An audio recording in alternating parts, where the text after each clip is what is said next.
Hello friends, नमस्कार। क्या हाल चाल। उम्मीद कर रहे हैं कि आप लोगों की तैयारी बेहतर चल रही होगी। ठीक है, ये जो आप देख रहे हैं एग्ज़ाम से पहले एक बार रिवीजन सीरीज का 11वां वीडियो है। इसके पहले 10 वीडियो अपलोड किया जा चुका है और उसका प्लेलिस्ट भी बना हुआ है। जाकर आप लोग प्लेलिस्ट से देख सकते हैं। जो लोग नहीं देखे हैं जाकर देखिए, उसमें बहुत ही इम्पोर्टेंट टॉपिक कराया गया है। इसके पहले 10 इम्पोर्टेंट टॉपिक कराया जा चुका है। आज 11वां है। भारतीय इतिहास में ब्रिटिश भारत में संवैधानिक विकास, जैसे कि भारत शासन अधिनियम 1935, 1919, 1909, इस तरह के जो है ना, पिट्स इंडिया एक्ट, वो सब इसमें मतलब कवर किया गया है। आइए शुरुआत करते हैं बिना टाइम वेस्ट किए हुए। ब्रिटिश भारत में संवैधानिक विकास सबसे पहले कौन सा आता है? Regulating act. रेगुलेटिंग एक्ट 1773 ईस्वी में। इसके द्वारा क्या हुआ था? बंगाल के गवर्नर को गवर्नर जनरल कहा जाने लगा। और सबसे पहला गवर्नर जनरल वारेन हेस्टिंग्स। कौन? वारेन हेस्टिंग्स सबसे पहला गवर्नर जनरल। और इसी के तहत 1774 में कलकत्ता में एक उच्चतम न्यायालय की भी स्थापना किया गया। ठीक है, आगे देखते हैं। इसी के बाद इसका आया सेटलमेंट एक्ट 1781 में, जिसको एक्ट ऑफ सेटलमेंट के नाम से जाना जाता है। इसी में जो भी कुछ कमियां रह गई तो उसके लिए आया था। उसके बाद आया Pitt's India act. Pitt's India act 1784। बस इसमें इतना ही याद रखें कि पिट्स इंडिया एक्ट कब आया, तो 1784 ईस्वी में। आगे देखते हैं। Charter act 1813। इसमें दो चीज़ हो जाता है महत्वपूर्ण। एक हो जाता है शिक्षा के विकास के लिए 1 लाख प्रतिवर्ष अनुदान का क्या मतलब क्या किया गया था? प्रावधान किया गया था। और दूसरा हो जाता है जो कंपनी के जो एकल अधिकार था मतलब व्यापार करने के, उसको ख़त्म कर दिया जाता है। सिर्फ चाय और चीनी पर कि बस खाली मतलब व्यापार करने के लिए छोड़ा जाता है। बाकी सब चीज़ के लिए मतलब सारी कंपनियों के लिए खोल दिया जाता है द्वार, कि आप लोग भी जाकर वहाँ से व्यापार कर सकते हैं। इसलिए लिखा गया चाय व चीनी के अतिरिक्त कंपनी का व्यापारिक एकाधिकार समाप्त कर दिया गया। और इसी में देखा गया ईसाई मिशनरियों को भारत आने की छूट प्रदान कर दी गई। कौन? चार्टर एक्ट 1813 के तहत, कि आप लोग जाइए, आप लोग की छूट है, वहाँ जाकर धर्म का प्रचार प्रसार करिए। ठीक है, आगे देख लेते हैं। Charter act 1833। चार्टर एक्ट 1833 उसके 20 साल बाद आया। इसमें क्या किया गया? एक विधि आयोग का गठन किया गया, जिसमें मैकाले प्रथम विधि अधिकारी बना। मैकाले जो है प्रथम विधि अधिकारी बन गया। और इसमें फिर क्या किया गया? चाय और जो मतलब चीनी के साथ उसका था मतलब व्यापार चल रहा था, क्या इसका ईस्ट इंडिया कंपनी को, उसको भी मतलब समाप्त कर दिया गया। यानी कि अब सारे कंपनियों के लिए खोल दिया गया कि आप मतलब चाय के साथ भी व्यापार कीजिए और चीन के यहाँ से भी। ठीक है। बंगाल के गवर्नर जनरल अब क्या कराने लगा? भारत के गवर्नर जनरल हो गया। क्या हो गया? भारत के गवर्नर जनरल। कब? 1833 में। सबसे पहले कौन बन गया? तो विलियम बेंटिंक बन गया भारत के प्रथम गवर्नर जनरल। यहाँ क्या लिखा? भारत के प्रथम गवर्नर जनरल पूछेगा तो विलियम बेंटिंक। और उधर गया था बंगाल के गवर्नर जनरल। ठीक है, इसको थोड़ा डिफरेंट कर लीजिएगा, नहीं तो 1-2 बार और देख लीजिएगा। इसी के तहत 1843 में दास प्रथा का अंत किया गया। 1833 के तहत ही इसको लाया गया था और 1843 में दास प्रथा का अंत हुआ।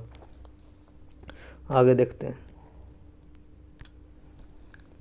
चार्टर एक्ट 1853 फिर से 20 साल बाद आया। ठीक है, इसमें क्या किया गया कि प्रतियोगी परीक्षा के आधार पर सिविल सर्वेंट की नियुक्ति की गई। 1853 में एक्ट आया कि प्रतियोगी परीक्षा के आधार पर सिविल सर्वेंट की नियुक्ति की जाएगी। ठीक है, इसमें सर्वप्रथम क्षेत्रीय प्रतिनिधित्व का सिद्धांत पारित किया गया। सर्वप्रथम क्षेत्रीय प्रतिनिधित्व का सिद्धांत कब पारित किया गया? किस एक्ट में? तो चार्टर एक्ट 1853 से। सर्वप्रथम संपूर्ण भारत के लिए एक विधानमंडल की स्थापना की बात कही गई। सर्वप्रथम संपूर्ण भारत के लिए एक विधानमंडल की स्थापना की बात कही गई 1853 की चार्टर एक्ट में। आगे देख लेते हैं। फिर चार्टर एक्ट 1858 आया। इसमें क्या किया गया था? आप लोग एक इसको तो सबसे अच्छा से जानते हो कि मतलब क्या किया गया था, ब्रिटिश कंपनी के राज को ख़त्म करके ताज के अधीन कर दिया गया, यानी कि ब्रिटिश क्राउन के अधीन किया गया था भारत के शासन को। इसमें एक और परिवर्तन हुआ था, भारत के जो क्या था मतलब गवर्नर जनरल था उसको वायसराय कहा जाने लगा, उसका नाम बदलकर वायसराय हो गया और एक नया पद भारत सचिव का पद सृजन किया गया। भारत सचिव का पद सृजन किया गया। इसी के तहत भारतीय राजस्व का लेखा व भारतीय संबंधी रिपोर्ट संसद में पेश करना अनिवार्य हो गया, यानी कि भारतीय राजस्व का लेखा जोखा जो कितना आय या कितना व्यय हुआ उसको संसद में कहाँ, यानी कि ब्रिटिश संसद में पेश करना अनिवार्य हो गया। अब आगे देखते हैं अगला अधिनियम। अगला आया भारत परिषद अधिनियम 1861। अब क्या हो गया, भारत परिषद अधिनियम, ठीक है 1861। सबसे पहले कब आया तो 1861 में। ये क्या हो गया, प्रथम भारतीय परिषद अधिनियम हो गया, क्योंकि 1861 के पहले क्या था सब मतलब चार्टर एक्ट था, यहाँ से क्या हुआ परिषद अधिनियम हुआ। भारत परिषद अधिनियम 1861 में ये क्या है, प्रथम भारतीय परिषद अधिनियम है। इसके तहत क्या किया गया कि वायसराय के परिषद को कानून बनाने की शक्ति मिल गई। वायसराय की जो परिषद थी उसको कानून बनाने की भी शक्ति मिल गई, और वायसराय को अध्यादेश जारी करने के लिए का भी अधिकार मिल गया 6 माह के लिए। अध्यादेश कब तक जारी रह सकता है तो 6 माह के लिए लागू रह सकता है। वायसराय को अध्यादेश जारी करने की भी शक्ति मिल गई 1861 के तहत। आगे देखते हैं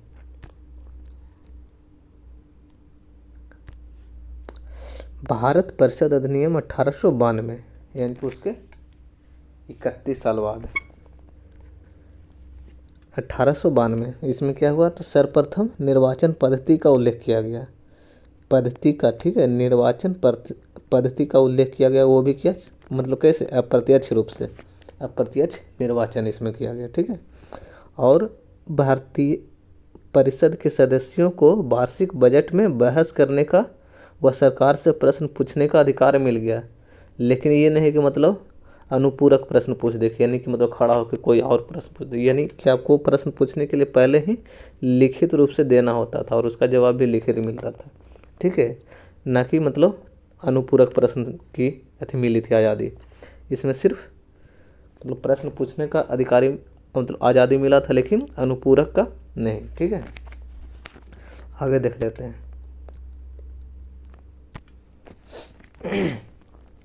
भारत परिषद अधिनियम 1909। भारत परिषद अधिनियम 1909 को क्या बोलते हैं, मार्ले मिंटो सुधार। मार्ले मिंटो सुधार के नाम से इसमें भी जानते हैं। तो मार्ले कौन था, मार्ले था देखो, मार्ले भारत सचिव था और Minto viceroy, Lord Minto viceroy और जॉन मार्ले भारत सचिव। मार्ले मिंटो लास्ट वाला कौन होता है, जिसे मार्ले के बाद कौन, मिंटो, तो मिंटो जो रहेगा कौन है, वायसराय। इसी के तहत 1919 में भी आप देखिएगा, ठीक है, उसमें भी जो रहेगा जिसे रहता है ना तो चेम्सफोर्ड अधिनियम था, मॉन्टेग्यू चेम्सफोर्ड, तो चेम्सफोर्ड उसमें क्या है वायसराय। इसी तरह से लास्ट वाले को वायसराय, मार्ले मिंटो, मिंटो कौन है तो वायसराय, ठीक है। इसमें देखते हैं इसका मतलब क्या क्या था इसमें प्रावधान। भारत परिषद अधिनियम 1909 लाने का पहले उद्देश्य क्या था, इसमें उद्देश्य था कि मुस्लिम अल्पसंख्यकों को खुश करना, ठीक है, जो मुस्लिम अल्पसंख्यक वर्ग थे उनको क्या करना था, खुश करना था, और उदारवादियों को भी मतलब खुश करना, लेकिन उग्रवादियों को दंडित करना था, क्योंकि इस समय उग्रवादी क्या थे मतलब चरम स्तर पर पहुंच रहे थे, जो कि सरकार के लिए बहुत ही घातक साबित हो रहे थे, इसलिए उनको दंडित करना था, लेकिन उदारवादियों को खुश करने के लिए लाया गया। इसमें मतलब क्या किया गया कि मुस्लिमों के लिए पृथक मताधिकार व पृथक निर्वाचक क्षेत्र की व्यवस्था की गई। इसमें देखिए क्या चीज़ है, 2 चीज़ है, एक है मतलब निर्वाचक क्षेत्र भी अलग है, और क्या है मुस्लिमों के लिए पृथक मताधिकार भी है, यानी कि मुस्लिम को मुस्लिम ही चुनेगा, इस तरह से ऐसा हुआ, ठीक है। आगे देखते हैं भारतीयों को विधि निर्माण व मतलब प्रशासन में प्रतिनिधित्व प्रदान किया गया, यानी कि विधि बनाने में भी भारतीयों का सहयोग और प्रशासन में भी भारतीयों का सहयोग लिया जाने लगा। आगे देखते हैं भारत शासन अधिनियम 1919, इसको क्या बोलते हैं, मॉन्टेग्यू चेम्सफोर्ड सुधार। मॉन्टेग्यू चेम्सफोर्ड सुधार के नाम से जाना जाता है 1919 वाला। इसमें मॉन्टेग्यू कौन था, सचिव था, और चेम्सफोर्ड वायसराय। इसमें देखिए क्या किया गया है। इसमें पहले किया गया सर्वप्रथम उत्तरदायी शासन शब्द का स्पष्ट प्रयोग किया गया। कौन सा शब्द, उत्तरदायी शासन। उत्तरदायी शासन का स्पष्ट प्रयोग किया गया। इसमें और कहा मतलब क्या कहा गया, भारत सचिव व उसके विभाग की व्यय राशि भारतीय राजस्व की बजाय ब्रिटिश संसद द्वारा स्वीकृत धनराशि से किया जाए। यानी कि इसका जो इसमें जो राशि खर्च हो रहा था मतलब सचिव के लिए, वो सब अब होगा ब्रिटिश संसद के क्या मतलब स्वीकृति से होगा, ना कि मतलब भारतीय राजस्व के द्वारा। इसमें और भी क्या किया गया कि 1919 में प्रांतीय स्तर में क्या किया गया, द्वैध शासन प्रणाली लागू की गई। द्वैध शासन प्रणाली का मतलब क्या होता है कि मतलब विषयों को मतलब दो भागों में बांट कर किया जाता है, उसमें शासन किया जाता है। इसमें एक हो गया आरक्षित विषय, जिस पर किसका था मतलब गवर्नर मतलब कानून बना सकता था। एक था मतलब हस्तांतरित विषय, जिसमें क्या मतलब निर्वाचित सदस्य के द्वारा इस पर कानून बनाया जा सकता है। ये क्या हो गया, एक ही जगह क्या हो गया, दो कानून चलेगा ना, यानी दो विषय मतलब दो भागों में बट गए, इसे बोलते हैं द्वैध शासन। आगे देखते हैं। इसमें मतलब केंद्रीय स्तर पर क्या किया गया, पहली बार द्विसदनात्मक विधानमंडल, यानी कि सदन में क्या मतलब दो सदन, जैसे आज का ऐसे मतलब कैसे मतलब लोकसभा है और क्या है मतलब राज्यसभा, उसी तरह से क्या किया गया, द्विसदन विधानमंडल की स्थापना की गई, जिसमें कि राज्य परिषद और केंद्रीय विधान परिषद, राज्य परिषद और केंद्रीय विधान परिषद की स्थापना की गई। राज्य परिषद में 60 सदस्य थे, जिसमें कि 26 मनोनीत और 34 निर्वाचित होते थे। उसी तरह से केंद्रीय विधान परिषद में 145 सदस्य की थी, उसमें से 41 मनोनीत और बाकी 104 निर्वाचित सदस्य थे। ठीक है, इसमें भी क्या किया गया, एक और मतदान की उम्र 21 वर्ष रखा गया। मतदान की उम्र 21 वर्ष। इसमें ज़्यादा नहीं, ए पॉइंट द्वैध शासन वाला, मतदान वाला और ये वाला याद रखिएगा, कौन सा, द्विसदनात्मक वाला। ठीक है, आगे देखते हैं।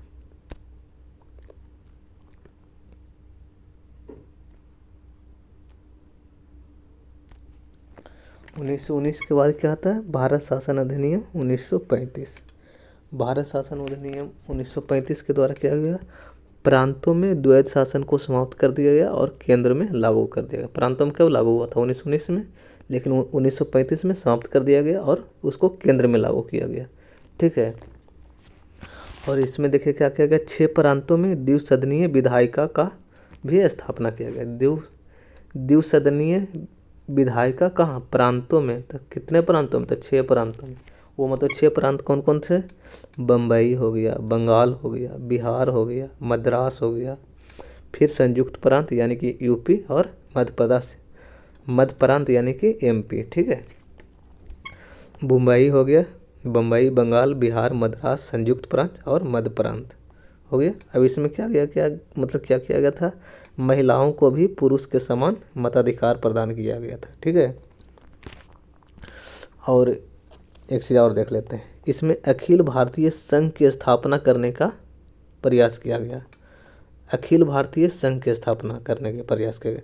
इसमें 3 सूची, विषयों को 3 सूची में मतलब बांटा गया।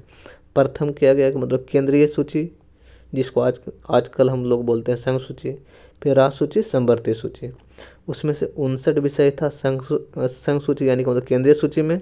उसके बाद राज्य सूची में 54 विषय और संवर्ती सूची में 36 विषय थे। ठीक है, इसमें फिर क्या किया गया, द्विसदनीय विधानमंडल।